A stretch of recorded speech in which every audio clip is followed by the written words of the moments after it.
Bonjour à tous, bienvenue dans les recettes ludiques. Aujourd'hui, on vous parle d'un jeu qu'on a beaucoup aimé qui s'appelle Maracaibo. Maracaibo est un jeu de Alexandre Pfister, localisé en France par Super Meeple. Il se joue de 1 à 4 joueurs à partir de 12 ans. Vous pourrez compter 30 minutes de jeu par joueur. Dans cette vidéo, vous trouverez la présentation du matériel, une mise en place pour une partie de 4 joueurs et les règles intégrales du jeu. Vous trouverez notre avis dans une autre vidéo que vous pouvez retrouver ici.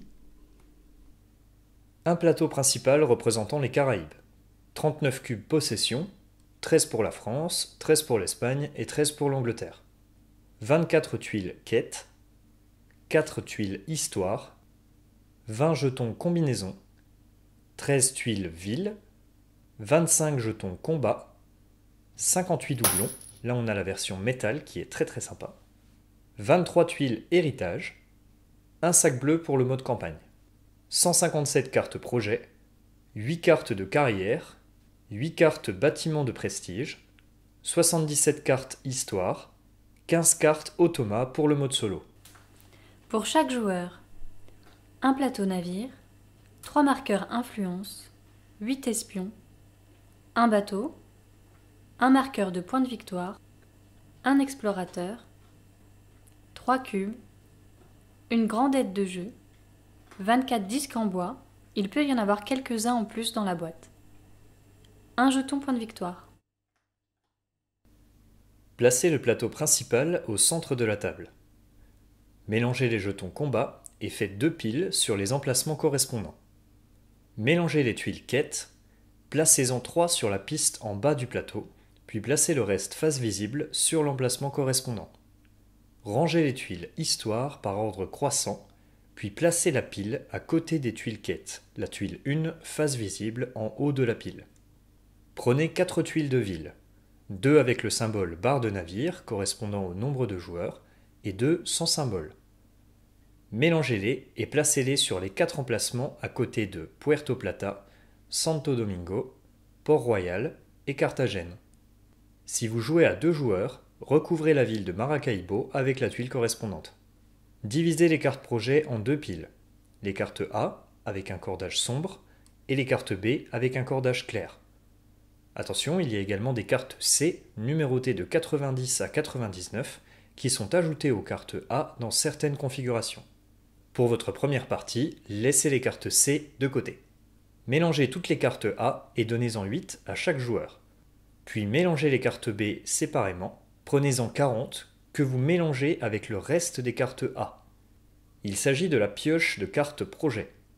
Placez-la près du plateau et dévoilez les 4 premières cartes. Placez à côté du plateau les doublons, les jetons combinaison, les jetons points de victoire de chaque joueur et les tuiles héritage. Mélangez le paquet de bâtiments de prestige. Placez 4 cartes face cachée sur les emplacements en haut du plateau et dévoilez la première. Recouvrez les emplacements à côté des pistes d'influence avec les jetons possession. Les cubes bleus représentent la France, les rouges l'Espagne et les blancs l'Angleterre. Si vous jouez à 2 joueurs, ajoutez un marqueur rouge sur San Juan, un blanc sur Saint Kitts et un bleu sur la Martinique. Pour chaque joueur, prenez un plateau navire et placez les 24 disques sur les emplacements correspondants. Il y a 2 disques par emplacement.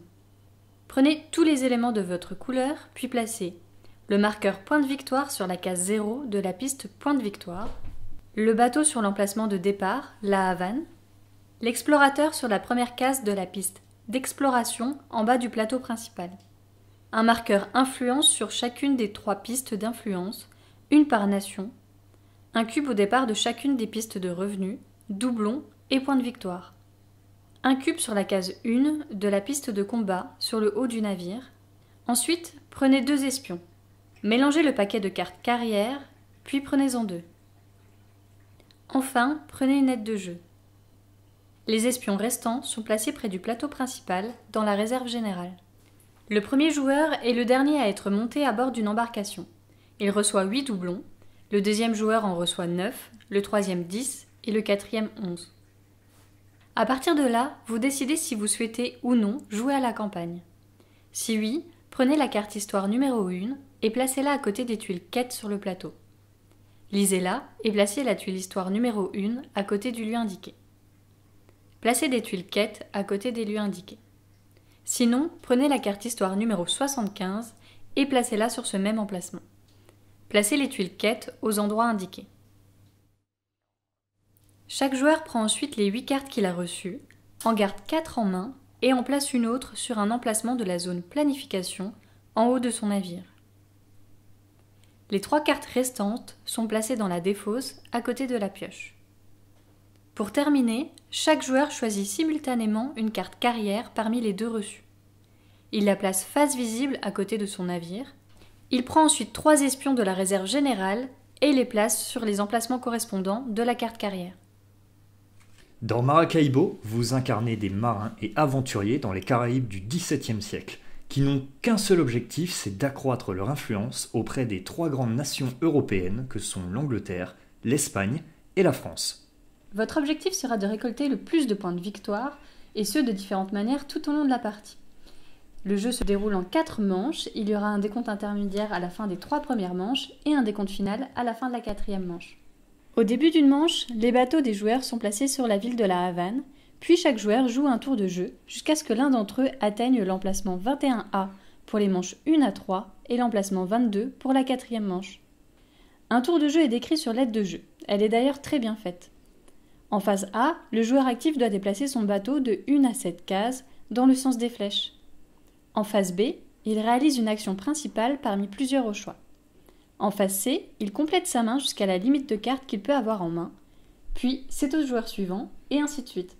Avant de s'intéresser aux détails de ces différentes phases, on va regarder en détail une carte de jeu, une carte projet, qui sont au cœur de Maracaibo. Vous trouverez d'abord en haut à droite le nom de la carte, et à gauche, le coût et les conditions éventuelles pour pouvoir la poser. Ensuite, sur le côté gauche, vous avez 2 icônes consécutives. La marchandise en haut et l'objet en dessous. Ces 2 icônes vous serviront à réaliser des actions principales. Dans la partie basse, vous trouverez ce que la carte vous rapporte sur fond coloré. Rouge pour les effets permanents, vert pour les effets qui sont liés aux revenus, bleu pour une action d'espionnage et enfin beige pour un bonus immédiat. Ensuite, le plateau navire de chaque joueur comporte plusieurs éléments. La partie supérieure concerne l'action combat. Le premier bandeau à gauche résume le combat, que nous verrons plus tard, et juste à côté se trouve la piste de combat. Ensuite, chaque emplacement où sont stockés 2 disques en bois correspond à un bonus, que vous débloquerez uniquement lorsque les 2 disques auront été retirés du plateau. Vous trouverez également un emplacement pour stocker les jetons combat, que vous aurez piochés lors des combats, et une piste en bas pour y placer les quêtes que vous aurez réalisées. Passons maintenant aux 3 phases d'un tour d'un joueur. Phase A, déplacez votre bateau. Vous pouvez déplacer votre bateau dans la direction indiquée par les flèches en dépensant 1 à 7 points de mouvement, ce qui correspond à une avancée de 1 à 7 cases. Attention, vous ne pouvez pas faire voile arrière et aller dans le sens inverse de celle-ci. Lorsque plusieurs chemins sont possibles, vous êtes libre de choisir celui que vous voulez. Votre déplacement prend fin dès que vous vous arrêtez dans un lieu. Ils sont représentés par un cercle avec un numéro à l'intérieur sur la carte. Si à côté d'un lieu il y a un parchemin décrivant une action, alors c'est une ville. S'il n'y en a pas, c'est un village. Plusieurs bateaux peuvent se trouver dans un même lieu. Si vous arrivez sur un lieu avec un symbole qui représente une main rouge, vous devez terminer votre déplacement ici, même s'il vous reste des points de déplacement pour ce tour. Phase B, réaliser une action principale. Pendant cette phase, vous allez pouvoir réaliser une action parmi 4. Tout d'abord, une action de ville. Vous vous trouvez sur une ville lorsqu'il y a un parchemin à côté du numéro du lieu. Ce parchemin peut être divisé en 2 parties. Éventuellement une partie gauche qui fait apparaître une ou plusieurs marchandises, et une partie droite ou une partie centrale qui représente l'action que vous pouvez faire dans cette ville. Avant de réaliser l'action, vous avez la possibilité de livrer une marchandise dans le marché de la ville. Pour cela, s'il reste au moins un symbole marchandise découvert sur le parchemin de la ville, vous pouvez défausser une carte depuis votre main, et uniquement depuis votre main, correspondant à la marchandise indiquée. Dans ce cas, vous retirez un disque de bois de votre plateau navire et vous le placez sur le symbole marchandise de la ville. La livraison de marchandises est toujours optionnelle et n'empêche pas de réaliser l'action principale de la ville. L'action de la ville elle-même est représentée par les tuiles que vous avez placées sur les villes ou alors est directement imprimée sur le plateau. L'objectif du combat va être de gagner de l'influence dans une des 3 nations pour avoir en fin de partie le plus de points de victoire possible. Plus la nation s'est développée et plus vous avez d'influence dans celle-ci, plus vous aurez de points de victoire. Lorsque vous réalisez un combat, commencez par tirer un jeton d'une des 2 piles de jetons combat. Sur ce jeton, vous trouverez le drapeau de chaque nation, un bonus ou malus éventuel et enfin une valeur de combat. Choisissez une nation et recevez le bonus ou payez le malus correspondant. La valeur de combat associée à cette nation représente le nombre de points de combat que vous pourrez dépenser pendant vos actions combat. Sur certains jetons combat, le bandeau supérieur indique une modification du nombre de points de combat pour la nation qui est la plus développée ou la nation la moins développée. Pour savoir quelle nation est la plus ou la moins développée, vous allez compter le nombre de cubes qui correspond à la nation sur le plateau de jeu. La nation la plus développée est celle qui a le plus de cubes placés sur le plateau, et la moins développée, celle qui a le moins de cubes. Avec ce bandeau, la nation la plus développée perd 2 points de combat sur le total que vous aviez jusqu'à maintenant, c'est-à-dire la valeur à côté de la nation. Avec ce bandeau-là, la nation la moins développée va gagner 3 points de combat sur le total que vous aviez. Vous pouvez ensuite choisir d'ajouter des points de combat en dépensant des points de combat de votre plateau navire ou des espions que vous possédez, à raison de 1 point de combat par point de votre navire ou par espion. Vous obtenez un total de points de combat que vous allez pouvoir dépenser en réalisant des actions de combat. Attention par contre, vous ne pouvez effectuer chacune d'elles qu'une seule fois. Les actions de combat sont décrites sur votre plateau navire. La première permet de gagner 1 ou 2 influences dans la nation pour laquelle vous combattez, en dépensant 2 ou 5 points de combat. La seconde vous permet de gagner 1 point d'influence dans la nation concernée, puis de placer un cube sur l'un des emplacements du plateau avec un petit drapeau rouge.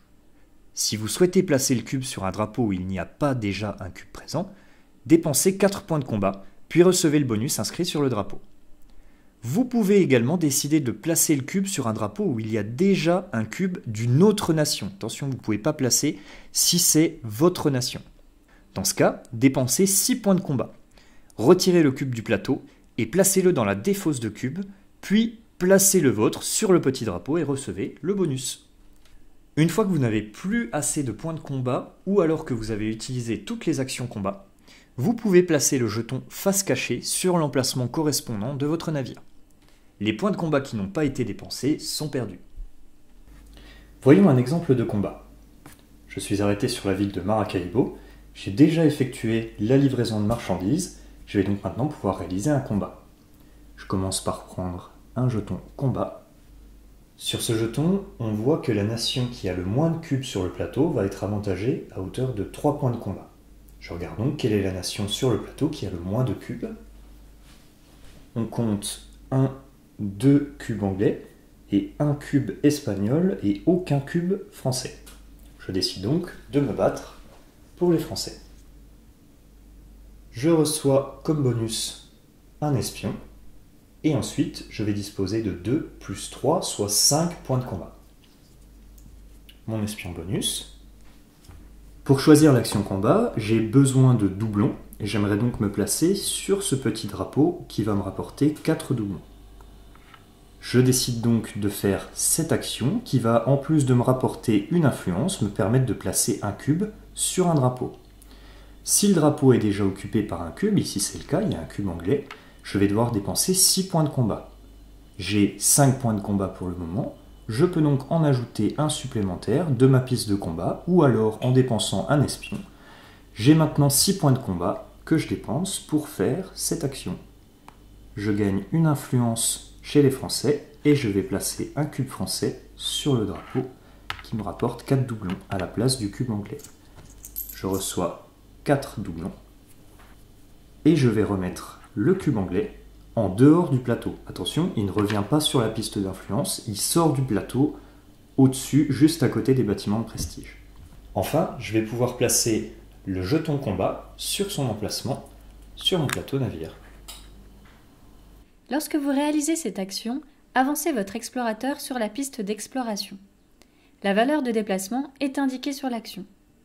Il s'agit d'un nombre de cases maximum. Si vous souhaitez avancer de moins de cases, c'est tout à fait possible, tant que vous avancez d'une case au minimum. Une fois arrivé sur une case, vous en gagnez la récompense, doublon, point de victoire, point de combat, espion, etc. Si vous êtes sur une case où une quête est disponible, vous pouvez l'accomplir et gagner la récompense. Notez que cette quête ne sera jamais remplacée pendant la partie. 3 lignes verticales, rouge, bleu et verte, divisent la piste d'exploration. Vous gagnez un bonus lorsque votre explorateur les franchit. Celui de la ligne rouge est un gain de 3 influences auprès d'une et une seule nation de votre choix. Ceux des lignes bleues et vertes sont des points de victoire.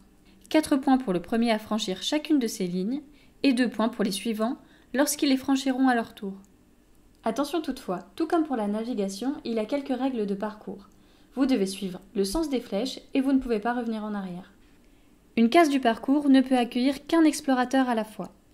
Lorsque votre déplacement passe par une case occupée par un explorateur, vous ignorez la case, elle ne compte pas dans votre déplacement. Lorsque votre explorateur atteint la fin de la piste, vous gagnez des points selon votre ordre d'arrivée, 10, 8, 6 ou 4 points, et vous pouvez immédiatement faire une action village. Ensuite, votre explorateur restera sur la case d'arrivée et vous ne pourrez plus faire d'autres actions exploration jusqu'à la fin de la partie. On passe maintenant aux actions village. Lorsque vous arrivez dans un village, vous allez pouvoir faire un certain nombre d'actions village qui va dépendre du nombre de points de mouvement que vous avez mis pour arriver jusqu'ici. De 1 à 3 points de mouvement, vous pouvez faire une action village. De 4 à 6 points de mouvement, 2 actions village. Et 7 points de mouvement, vous pourrez faire 3 actions village. Pour chacune des actions village, vous pourrez choisir parmi ces 3 options. Défausser toute votre main, au moins une carte pour gagner 2 doublons, ou alors prendre un doublon, ou alors acheter une carte de votre main ou de votre zone de planification. Pour cela, donc, vous en payez le coût qui se trouve en haut à gauche de la carte, puis vous placez la carte à côté de votre navire et vous appliquez les effets immédiatement. Au lieu d'acheter une carte, vous pouvez également choisir d'investir dans un bâtiment de prestige en payant le coût indiqué. Lorsque vous investissez dans un bâtiment de prestige, vous devez placer un espion sur le bâtiment en question. Si vous êtes le premier à placer un espion sur ce bâtiment, vous recevez 2 points de victoire.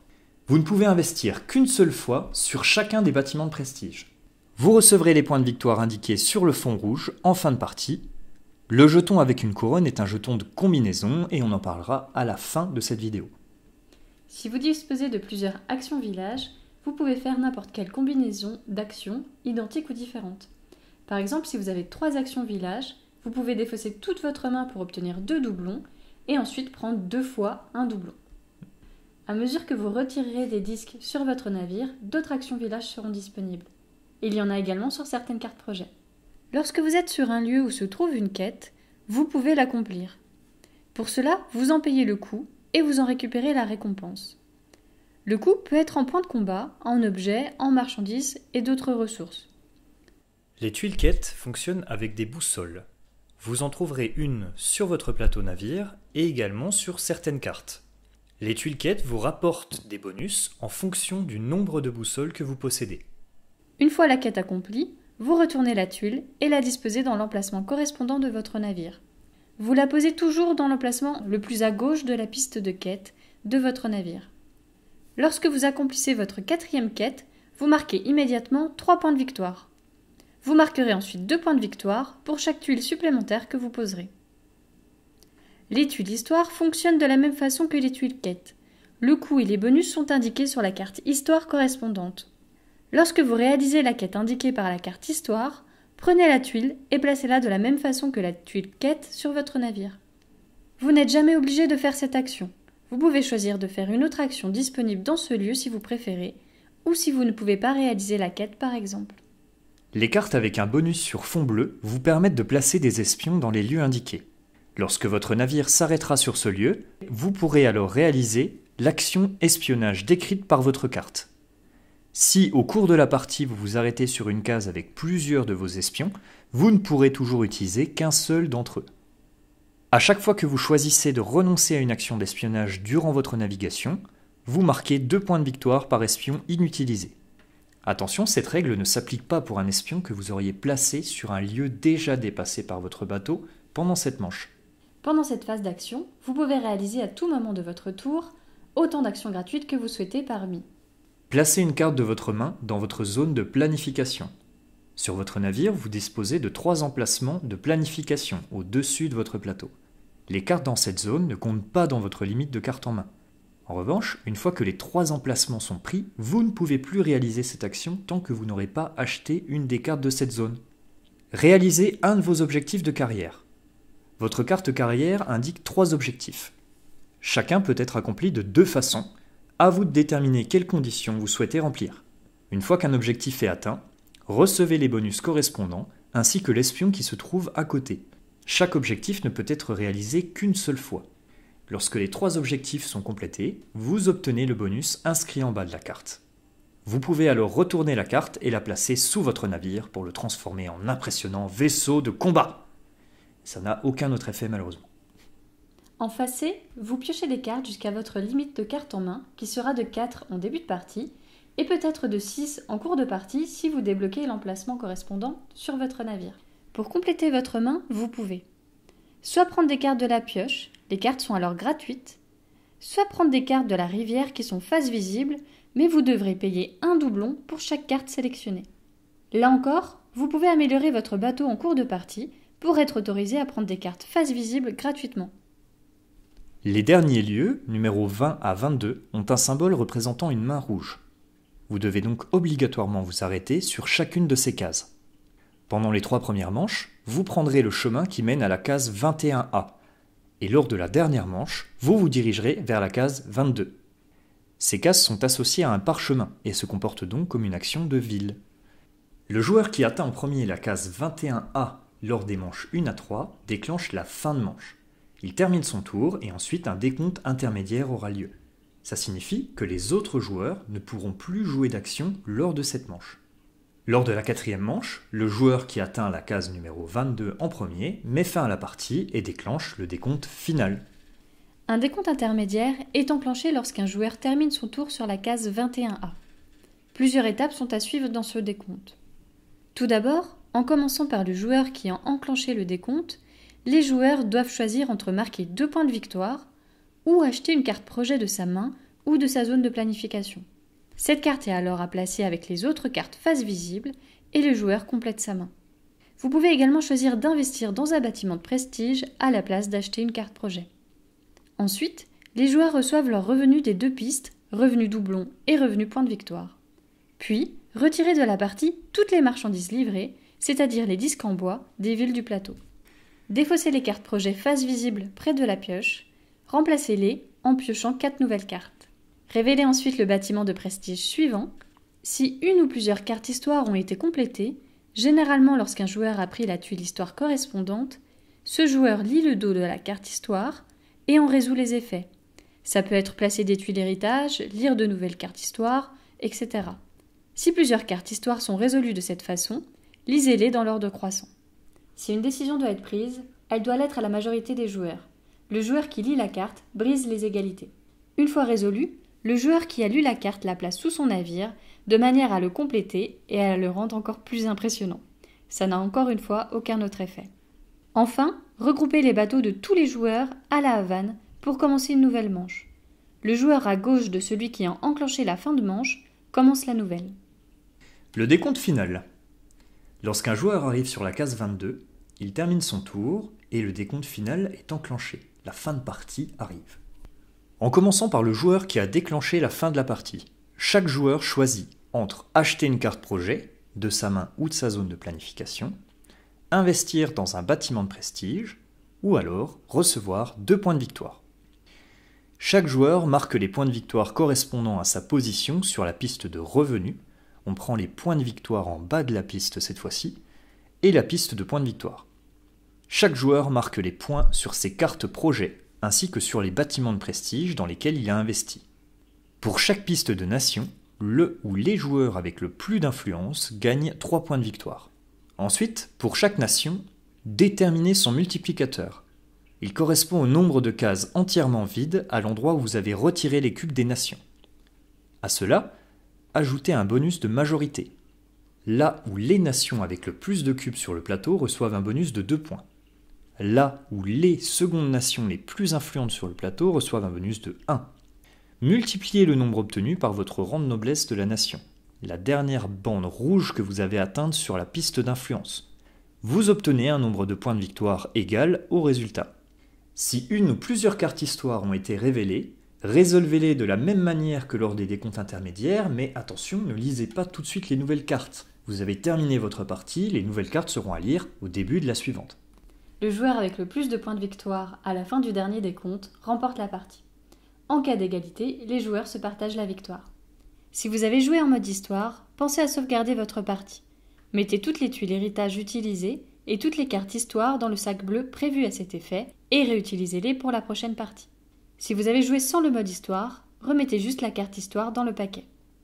On va maintenant regarder en détail les bonus que vous pouvez obtenir sur votre navire. Cet emplacement réduit le nombre de déplacements que vous devez faire pour obtenir 2 ou 3 actions village. Cet emplacement étend votre limite de cartes en main à 6 au lieu de 4. Celui-ci vous offre 3 points de victoire et vous permet de prendre les cartes de la rivière gratuitement. Ici, vous recevez 5 doublons immédiatement. Ces deux emplacements sont liés. Ici, vous marquez 3 points de victoire, et lorsque vous avez débloqué celui-là, vous pouvez débloquer celui-ci pour marquer 6 points de victoire supplémentaires. Cet emplacement vous permet d'utiliser une nouvelle action combat. Vous obtenez une influence dans la nation pour laquelle vous combattez, puis vous placez un cube de cette nation sur un village. Attention, un village, pas une ville. Vous recevez ensuite 3 doublons pour chacun de vos espions dans ce village, et un doublon pour chaque espion adverse. Cette action vous coûtera 2 points de combat si le village est inoccupé, ou alors 5 points de combat si un cube d'une autre nation est déjà présent. Cet emplacement apporte une nouvelle action village, qui vous apporte 1 point de combat et un doublon. Elle peut être complétée par ce deuxième emplacement, qui n'est disponible qu'après avoir débloqué le premier. Il vous permet de défausser 3 cartes de votre main avec des marchandises identiques. Dans ce cas, vous obtenez 2 doublons et 2 points de victoire. Les emplacements suivants ne peuvent être débloqués que si vous avez déjà débloqué 4 autres emplacements sur votre navire. Ici, une nouvelle action village. Vous ne pouvez faire cette action que sur un village qui n'a pas de cube. Placez un cube de la nation de votre choix dans le village où vous vous trouvez. Gagnez une influence de cette nation et recevez un doublon. Cet emplacement vous permet de choisir entre 3 effets immédiats. Déplacez votre explorateur jusqu'à 3 cases, gagnez 4 doublons et 4 points de victoire, ou encore déplacez votre marqueur d'influence sur une nation de votre choix jusqu'au prochain rang de noblesse, c'est-à-dire la prochaine bande rouge. L'emplacement suivant n'est disponible qu'après avoir débloqué au moins 6 autres emplacements sur le navire. Avec ce dernier emplacement, vous marquez 10 points de victoire immédiatement. Les jetons combinaisons sont représentés par cette icône bleue. Il existe 5 jetons combinaisons avec 5 symboles différents. Lorsque vous achetez une carte ou que vous vous investissez dans un bâtiment de prestige, s'il y a dessiné dessus un jeton combinaison sur fond beige avec une petite main verte, vous recevez ce jeton si vous ne l'avez pas déjà. Lorsque vous achetez une carte avec un symbole jeton combinaison et un bonus associé, si vous avez le jeton combinaison correspondant, vous gagnez le bonus associé. De la même façon, si vous obtenez le jeton combinaison après avoir acheté des cartes qui vous offrent des bonus en fonction de celui-ci, vous recevez ces bonus au moment où vous prenez le jeton combinaison. Merci d'avoir suivi notre vidéo. Pour rappel, le jeu va sortir chez Super Meeple dès que possible. C'est un super jeu et on vous encourage à y jouer. On a fait une autre petite vidéo d'avis, si vous voulez y jeter un œil, vous aurez un petit peu plus d'infos sur qu'est-ce qui est bien dans ce jeu. Allez, à bientôt. Salut.